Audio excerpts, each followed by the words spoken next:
Hey y'all, and welcome to Politibrawl.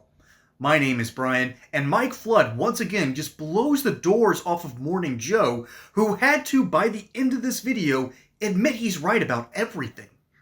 Let's dive in.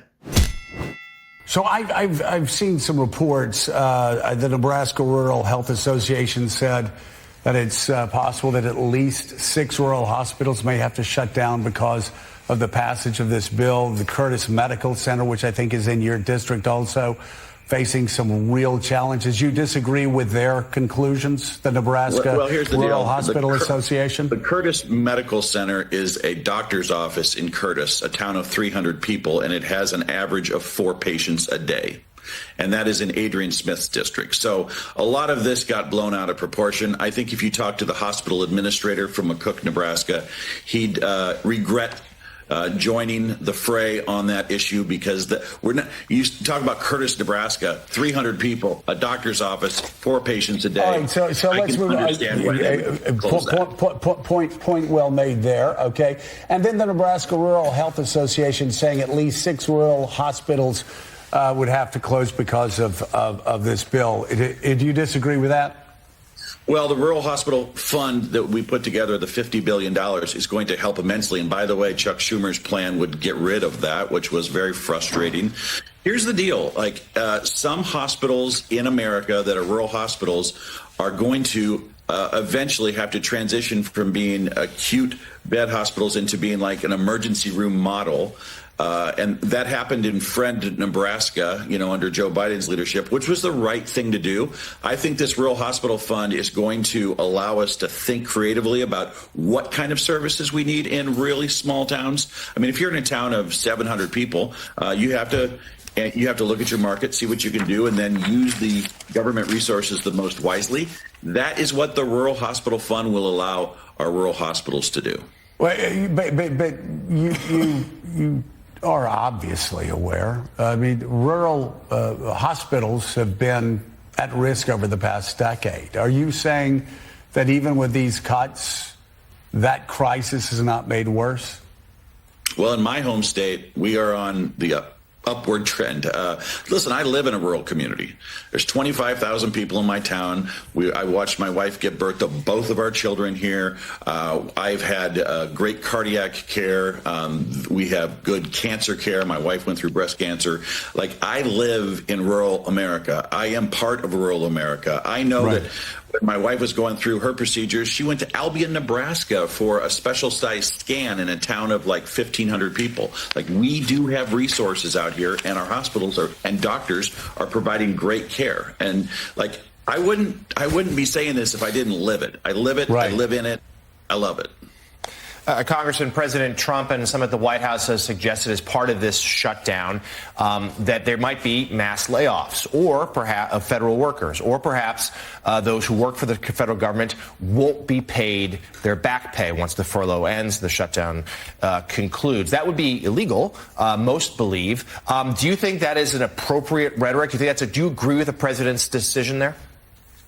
Well, listen, anytime the Article 1 branch of the government doesn't do its job by funding the government, you give presidents and the executive branch and OMB an enormous amount of power, and every single president engages in a political strategy that includes rhetoric and basically saying what we can do. If you're not giving the government any money to operate, nobody should be surprised that bad things are going to happen. So, I'm somebody, as a member of Congress, I've been there for 3 years. Every single time, I think I've voted 5 times on funding the government, most of them under Joe Biden's White House and leadership. I parted ways with my own party, and I was one of 70 that always voted with the Democrats to keep the government funded. And I took my fair share of backlash from it, but I never wanted this to be on my watch. I was really surprised that more House Democrats didn't sign on to a plan just to extend this. We do have a lot of work to do between now and November 21st. I want to see money for the soybean farmers. I want to see some economic aid to agriculture. That's my big issue. But we find ourselves in a situation where we just need a handful of Senate Democrats to do the right thing, and then let's start talking about the ACA tax credits. Let's start talking about soybean farmers. I'm ready to go. Y'all, Mike Flood might be the realest member of Congress, and it's not just because he gets my policy wonk senses tingling, okay? This guy understands policy. He understands what he's trying to do for his constituents. He's a rare breed in Congress, because most people go up to Congress and they want to fix one thing, or they really feel the need to just get the message out there. No, this dude went to Congress and said, I look like a complete nerd. I'm going to lean into it. And so he represents his people in the same way.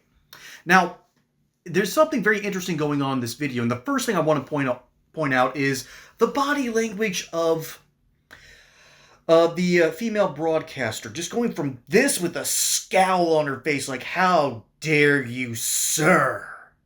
Going from this to, oh, you might have something very interesting to say here.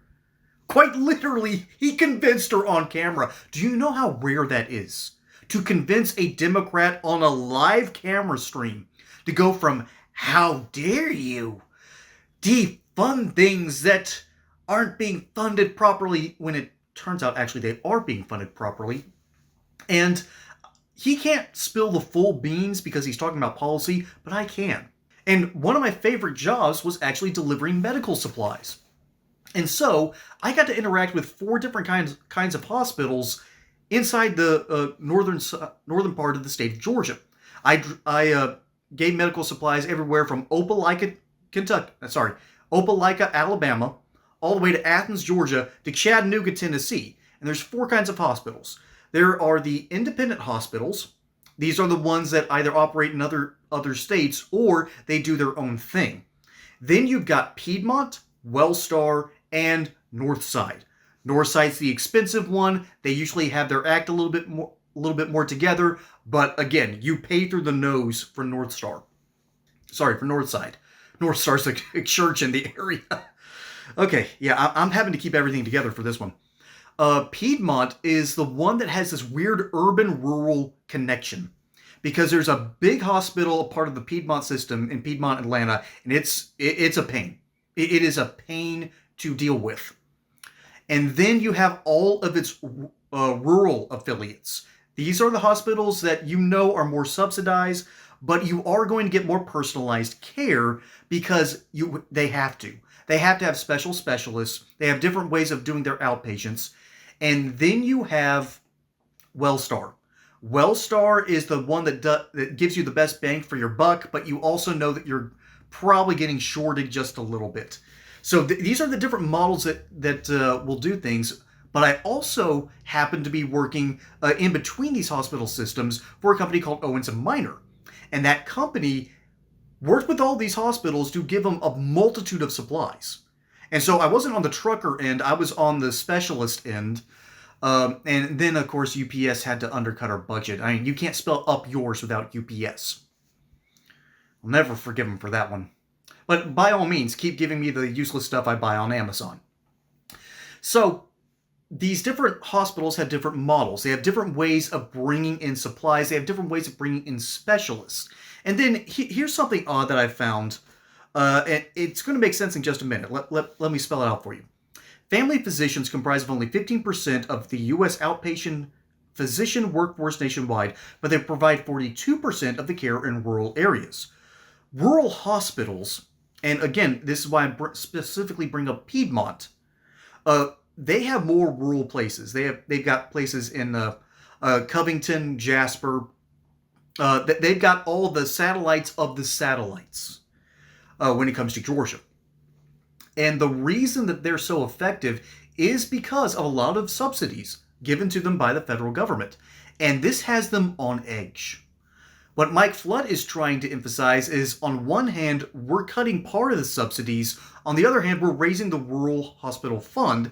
And we're trying to get these places to reform ever so slightly in order to give better, more personalized care, because rural patients have different needs than urban patients. From the very same website I found here, ruralhealth.us, the NRHA, there was a whole list of statistics. And it basically admitted the point that, yeah, rural folks are more on the extremes. They're either extremely healthy or they're extremely unhealthy. As a matter of fact, when it comes to those statistics, rural folks live longer than the urban.